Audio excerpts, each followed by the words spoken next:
চট্টগ্রাম বিভাগের সব খবর নিয়ে সংবাদ চট্টগ্রামে স্বাগত জানাচ্ছি আমি লাইলা নাজনীন। আগামী ডিসেম্বরে এনসিটি, লালদিয়া ও বে টার্মিনালের অপারেটর নিয়োগে আন্তর্জাতিক টেন্ডার হবে।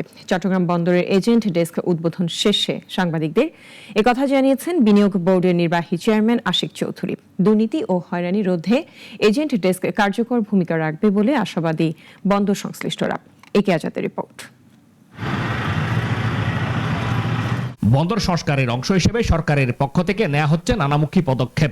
তারই অন্যতম অংশ এজেন্ট ডেস্ক স্থাপন।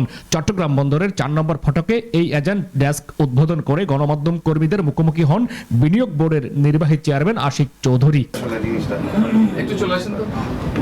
চট্টগ্রাম বন্দরকে গ্লোবাল র্যাঙ্কিং এ একদম উপরের দিকে থাকতে হবে উল্লেখ করে বলেন ২০৩০ সালের মধ্যে দেশের বন্দরের ক্যাপাসিটি ৪-৫ গুণ বেড়ে যাবে। জানান চলতি বছরের ডিসেম্বরে এনসিটি, লালদিয়া এবং বে টার্মিনালে অন্তত একটি আন্তর্জাতিক অপারেটর নিয়োগ দেওয়ার পরিকল্পনা রয়েছে। অ্যাম্বিশন হচ্ছে যে এই ডিসেম্বরের মধ্যে আমরা আমাদের বড় যে পোর্টগুলো আছে সেগুলোর খুব মাইলস্টোন কিছু প্রোগ্রেস করে দিয়ে যেতে চাই, যে কিছু এগ্রিমেন্ট সাইন করে দিতে চাই, কিছু গ্রাউন্ড ব্রেক করা শুরু হয়ে যাবে। বেশ কিছু জায়গায় আপনারা এমন একটা জায়গায় আমরা নিয়ে যাব যেখানে চাকা গড়ানো শুরু করেছে, এরপর আছে এই চাকাটা থামানো সম্ভব না। এজেন্ট ডেস্ক এবং ডিজিটাল প্রযুক্তির ব্যবহার বন্দরের গতি বাড়াবে এবং ব্যবসায়িক পরিবেশ সহজ করবে, এমনটাই প্রত্যাশা বন্দর ব্যবহারকারীদের। টাইম কনজিউমিংটা অনেক কমে যাবে। একটা সিএনএফকে একটা শিপিং এজেন্টের কাছে গিয়ে ডেলিভারি অর্ডার নিয়ে নিতে হচ্ছে, রাইট? এখন এগুলো সব অনলাইনে হয়ে যাবে। ম্যানুয়ালি বাদ দিয়ে সবকিছু যদি আমরা অনলাইনে করতে পারি তাহলে এখানে করাপশন যেমন কমবে, আপনার অনেক ইজি হয়ে যাবে, সময়ও বাঁচবে, অর্থও বাঁচবে। উন্নয়ন এবং আধুনিকায়নের মাধ্যমে চট্টগ্রাম বন্দর আন্তর্জাতিক বাণিজ্যের ক্ষেত্রে গেটওয়ে হিসেবে কাজ করবে এবং দেশের অর্থনীতিকে আরও শক্তিশালী করবে, এমনটাই অভিমত সংশ্লিষ্টদের। একে আজাদ, নাগরিক, Chattogram. BRTA, city corporation, CDS সহ সংশ্লিষ্ট সব প্রতিষ্ঠান সম্মিলিতভাবে কাজ করলে নগরীর ট্রাফিক ব্যবস্থায় আমূল পরিবর্তন আসবে, মন্তব্য করেছেন চট্টগ্রাম সিটির mayor doctor Shahadat Hossain. Tiger পাসে কর্পোরেশন কার্যালয়ে চট্টগ্রাম মহানগরীর যানজট নিরসনে বাংলাদেশ সিএনজি অটোরিকশা, হালকা যান পরিবহন শ্রমিক ফেডারেশন, চট্টগ্রাম মহানগর কমিটির উদ্যোগে যৌথ সমন্বয়ে এক মতবিনিময় ও আলোচনা সভায় তিনি একথা বলেন। এ সময় সিএনজি অটোরিকশা, অটোটেম্পু ও হিউম্যান হলার খাতে কর্মরত শ্রমিকরা ট্রাফিক আইনে হয়রানি, নো পার্কিং মামলা, ডবল মামলা, জরিমানা এবং বিআরটি এর ঘুষ বাণিজ্য সহ বিভিন্ন সমস্যার কথা তুলে ধরেন। আবেদন করা হবে চট্টগ্রাম থেকে। এই গাড়িগুলো যে রাখার ওই জায়গাটাও তাদের ডাম্পিং স্টেশন, কারণ অলরেডি অটো যে ব্যাটারি চালিত সিএনজি রাখতে রাখতে একটা জায়গাও শেষ হয়ে গেছে। এখন এই জায়গাগুলো পর্যাপ্ত নেই। কুমিল্লায় আইনজীবী আবুল কালাম আজাদ হত্যা মামলায় সাবেক সংসদ সদস্য আকম বাহাউদ্দিন বাহার ও কুমিল্লা সিটি কর্পোরেশনের সাবেক মেয়র তাহসিন বাহার সূচনা সহ ৩৫ জনের বিরুদ্ধে চার্জশিট দিয়েছে পুলিশ। রোববার কুমিল্লার চিফ জুডিশিয়াল ম্যাজিস্ট্রেট আদালতে চার্জশিট দাখিল করেন মামলার তদন্তকারী কর্মকর্তা ও কোতোয়ালি থানার ভারপ্রাপ্ত কর্মকর্তা মোহাম্মদ মহিনুল ইসলাম। গত বছরের ৫ আগস্ট কুমিল্লার মোগলটুলিতে বিজয় মিছিলে অতর্কিত গুলিতে গুরুতর আহত হন আইনজীবী আবুল কালাম আজাদ। ১৬ আগস্ট ঢাকার একটি বেসরকারি হাসপাতালে চিকিৎসাধীন অবস্থায় মারা যান তিনি। এদিকে এ মামলায় বিএনপি নেতা ইশতিয়াক সরকার বিপুকে মিথ্যা ও উদ্দেশ্য প্রণোদিতভাবে জড়ানোর অভিযোগ করেছে তার পরিবার। বান্দরবানের সবুজ পাহাড়ে সুবাস ছড়াচ্ছে মিষ্টি পাকা আনারস। আকারে বড় ও খেতে সুস্বাদু হওয়ায় দেশের বিভিন্ন অঞ্চলে সরবরাহ হচ্ছে বান্দরবানের আনারস। ফলন ভালো হওয়ায় খুশি জুমিয়ারা। নয়ন চক্রবর্তী রিপোর্ট, জানাচ্ছেন সিরাজুমনি শুভ। সবুজ পাহাড়ের ঢালে শোভা পাচ্ছে সারি সারি পাকা আনারস। কাঁধে থুরং নিয়ে বাগান থেকে বিক্রয় উপযোগী এসব আনারস সংগ্রহে ব্যস্ত জুমিয়ারা। বান্দরবান জেলার রুমা, থানচি, রোয়াংছড়ি সদর থেকে চিম্বুক, লাইমিপাড়া, ফারুকপাড়া, শৈলপ্রপাত সহ বিভিন্ন পাহাড়ে চাষ হচ্ছে আনারস।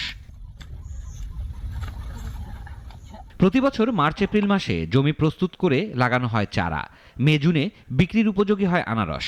স্থানীয় হাট ছাড়াও আনারস যায় পর্যটন কেন্দ্রগুলোয়। ২ একর বাগানে আনারস বাগান চাষ করেছি। গত বছর থেকে এবছর ফসল ভালো হয়েছে। আশা করি লাভবান হব। পাহাড়ে উৎপাদিত জায়ান্ট কিউ আনারস আকারে বড় ও খেতে সুস্বাদু হওয়ায় বাজারে চাহিদাও রয়েছে বেশ। বড় সাইজের প্রতি জোড়া আনারস বিক্রি হচ্ছে 100 থেকে 150 টাকায়। পাহাড়ের এসব আনারস যাচ্ছে দেশের বিভিন্ন প্রান্তে। বেচা কেনা খুব ভালো আছে, এটা খুব মিষ্টি, পাহাড়ি আনারসটা খুব মিষ্টি, খাইতে মজা আছে। ভালো ভালো করে বিক্রি করতে পারি আমরা। জোড়া বড় হলে 150 টাকা 200 টাকা করে বিক্রি করতেছে এখানে। আনারসের উৎপাদন বাড়াতে কৃষকদের সহযোগিতা দিচ্ছে স্থানীয় কৃষি বিভাগ। বান্দরবনের যে মাটির যে গুণট এবং মাটির যে পুষ্টি উপাদান এইটা এবং বৃষ্টিপাতের যে বিতরণটা, কোন সময়ে বৃষ্টিপাতটা দরকার, সব মিলিয়ে এটা আবহাওয়াটা বান্দরবনে আনারস সহ বিভিন্ন ফল চাষের জন্য উপযোগী এবং এই কারণেই বান্দরবনের আনারসটা সুস্বাদু। কৃষি বিভাগের তথ্য মতে গত বছর জেলায় ৩,৮50 হেক্টর জমিতে আনারসের আবাদ হয়েছিল, যেখানে চলতি বছর আবাদ হয়েছে 4,000 হেক্টর জমিতে। সিরাজুম মনির, শুভ, নাগরিক। চট্টগ্রামের জিসি এলাকায় এম টাওয়ারে অনুষ্ঠিত হলো H&I কাউন্সিলের 20 বছর পূর্তি উপলক্ষে আলোচনা সভা। বিদেশে উচ্চশিক্ষা নিয়ে কাজ করা বাংলাদেশের অন্যতম শীর্ষ এডুকেশন কনসালটেন্সি প্রতিষ্ঠান হিসেবে 20 বছর ধরে বিশ্বব্যাপী শিক্ষার্থীদের সহায়তা করে আসছে প্রতিষ্ঠানটি।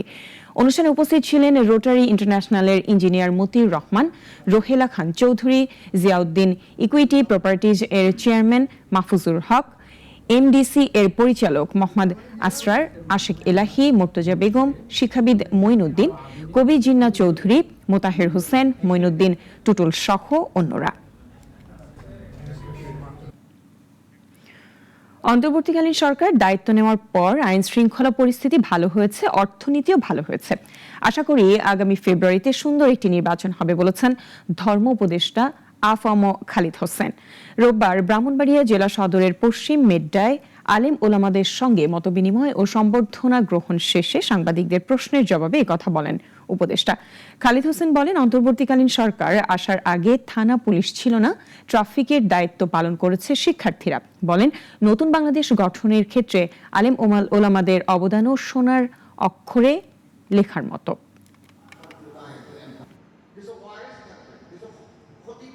জুলাই বিপ্লবের সময়ও শত শত মাদ্রাসার ছাত্র আহত হয়েছেন এবং তারা শাহাদত বরণ করেছেন। আগামী দিনেও আমাদের এই প্রিয় মাতৃভূমি বাংলাদেশকে গড়ে তোলার ক্ষেত্রে আলেম ওলামা মাশায়েখ যারা আছেন, ছাত্র শিক্ষক প্রত্যেকে নিজ নিজ অবস্থান থেকে দেশের জন্য, দেশের সেবার জন্য তারা। নাইখাংছড়ির ঘুমধুম সীমান্ত এলাকার মিয়ানমারের ওপারে ফের থেমে থেমে প্রচন্ড গোলাগুলির শব্দ শুনতে পাচ্ছেন স্থানীয়রা। রাতের পর থেকে ঘুমধুম ইউনিয়নের বাংলাদেশ মিয়ানমার সীমান্তের শূন্য রেখা লাগোয়া গ্রামগুলোর বাসিন্দারা গোলাগুলির শব্দ শুনতে পান।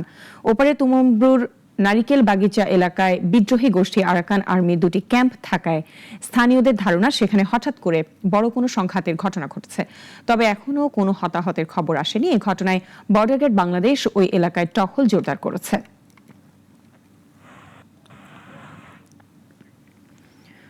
ভারতীয় আগ্রাসন প্রতিরোধে সরকারের করণীয় ও বাংলাদেশের কৌশলগত গুরুত্বপূর্ণ এলাকা চিকেন নেক রক্ষায় জনপ্রত্যাশা বিষয়ে আলোচনা সভা অনুষ্ঠিত হয়েছে।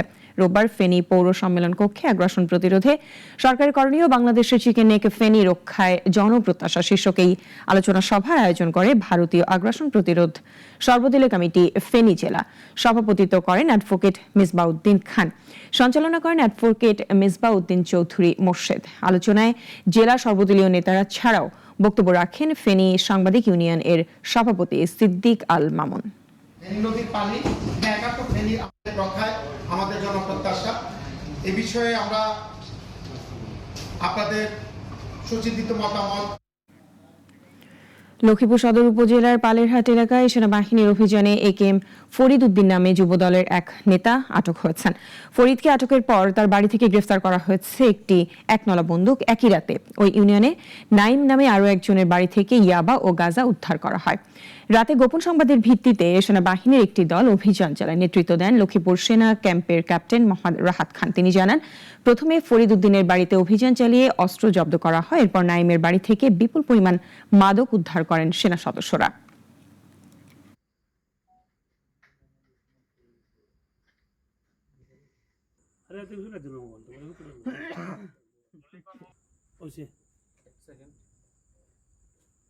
ফরিদ নামে এক ব্যক্তির বাসায় অভিযান পরিচালনা করি প্রথমে রাত আনুমানিক 9টার দিকে। তো এই বাড়ি থেকে আমরা একটি অস্ত্র উদ্ধার করি এবং অস্ত্রটি তার বাড়িতে পাওয়া যায়। এখন এ পর্যন্তই চট্টগ্রাম বিভাগের সব খবর নিয়ে প্রতিদিন দুপুর 1টায় থাকছে সংবাদ চট্টগ্রাম। এরপর বিকেল 4টায় বিশ্বের ঘটে যাওয়া সব ঘটনা নিয়ে নাগরিক সারা বিশ্ব দেখার আমন্ত্রণ রইল। ধন্যবাদ সবাইকে।